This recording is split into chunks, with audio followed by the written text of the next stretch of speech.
భాయ్జాన్, నేను మీతో కొంచెం మాట్లాడాలనుకుంటున్నాను. ఏం మాట్లాడాలనుకుంటున్నావు? మురాద్ లాగే నువ్వు కూడా మమ్మల్ని గేలి చేయదలిచావా? లేదు భాయ్జాన్, నేను ఎప్పుడు మీకు వ్యతిరేకిని కాదు. మీరు తెలుసుకోవటం అత్యంత అవసరమైన సంగతి మీకు చెప్పడానికి వచ్చాను నేను. మురాద్ భాయ్జాన్ తప్పేమీ లేదు. తనకసలు కాబోయే సెహన్షా అవ్వాలనే ఆసక్తి ఎన్నడూ లేదు. కానీ ఆ రోజు సెహన్షా సమక్షంలో తను మాట్లాడలేకపోయాడు. అందుకే తను కాబోయే సెహన్షా పదవి మీకు తిరిగి ఇచ్చేయాలనుకున్నాడు. ఆ విషయంలో తను మీతో మాట్లాడాలనుకున్నాడు. కానీ మీరు మాత్రం అందరి ముందు తనను అవమానించారు. అంటే ఇదంతా మీరే ఆరంభించారు భాయ్జాన్, మీరే. ఓ, అయితే ఆరంభించింది మేమే అన్నమాట. మరైతే మీ ఇద్దరు ఏం చేశారు? నేను మీకు అన్నయ్యనవుతానన్న సంగతి మీరు మర్చిపోయారా? ఒక అన్నయ్య కష్టాల్లో ఉన్నప్పుడు ఏదో ఆవేశంలో తన తమ్ముళ్ళ మీద కోపగించుకోవడం తప్ప? అంటే తనకేదో పదవి వచ్చిందన్న పొగరు మురాద్ని అంత అమర్యాదగా ప్రవర్తించేలా చేసిందంటావా?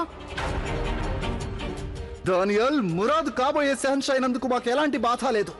మేం బాధపడుతుందల్లా నువ్వు కూడా తనని వెనకేసుకొస్తున్నందుకు. అంటే మీరు అసలు మన అన్నదమ్ముల సంబంధమే మర్చిపోయారు. బంధాన్ని మర్చిపోయింది మీరు భాయ్జాన్. మీ పెళ్లి మాన్బాయ్తో కాబోతోందని మీరు మర్చిపోయారు. పైగా సెహన్షా వద్దన తర్వాత కూడా మీరు ఆ అమ్మాయిని కలవడానికి వెళ్లారు. అసలు నువ్వు చెప్పదలుచుకుందేమిటి? నేను స్వయంగా నా కళ్ళారా చూశాను భాయ్జాన్. మీరు బజార్లో ఆమెను కలుసుకోవడం చూశాను. ఒకవేళ ఈ సంగతి గురించి సెహన్షాకి తెలిస్తే గనక ఎంత పెద్ద గొడవ జరుగుతుందో నీకు తెలీదా? ఇది సెహన్షాకి ఎవరు చెప్తారు? నువ్వా? అయితే వెళ్ళి చెప్పి.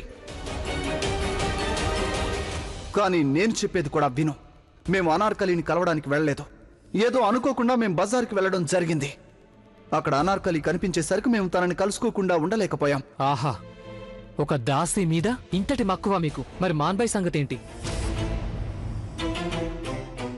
దానియల్, మేము మీకు చెప్పేది ఏమిటంటే, మాకు ముందు నుంచి అనార్కలి అంటే ఇష్టం, మాన్బాయ్ కాదు.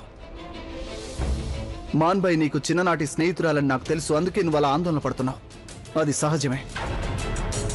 దానియల్, మేము మనసు చంపుకోలేకపోతున్నాం. మేము అనార్కలిని కలవకుండా ఉండలేకపోతున్నాం.